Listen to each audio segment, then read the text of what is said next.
Guys, marble ফ্যানদের জন্য 2026 সত্যি একটি স্মরণীয় বছর হতে চলেছে।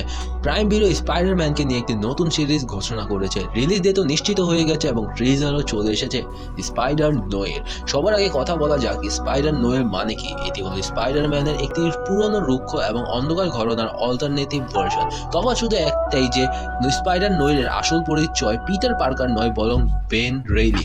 সিরিজের কথা বললে গল্পটি 1930-এর দশকের প্রেক্ষাপটে তৈরি, যেখানে স্পাইডার নোয়ের এমন অনেকটা বয়স্ক এবং ক্লান্ত হয়ে পড়েছে। সে নিজের অতীত থেকে পালানোর চেষ্টা করছে এবং একজন প্রাইভেট ইনভেস্টিগেটর হয়ে গেছে। কিন্তু গল্পটি তখন আরও বেশি চমকপ্রদ হয়ে ওঠে যখন এমন কিছু ঘটনা ঘটে যা কারণে তাকে তার আবার পুরনো সেই দ্য স্পাইডার রূপে ফিরে আসতে হয়। আমি সত্যি এই সিরিজের জন্য অনেক বেশি এক্সাইটেড এবং এই সিরিজ সম্পর্কে আপনাদের আরও একটি মজার তথ্য দিই।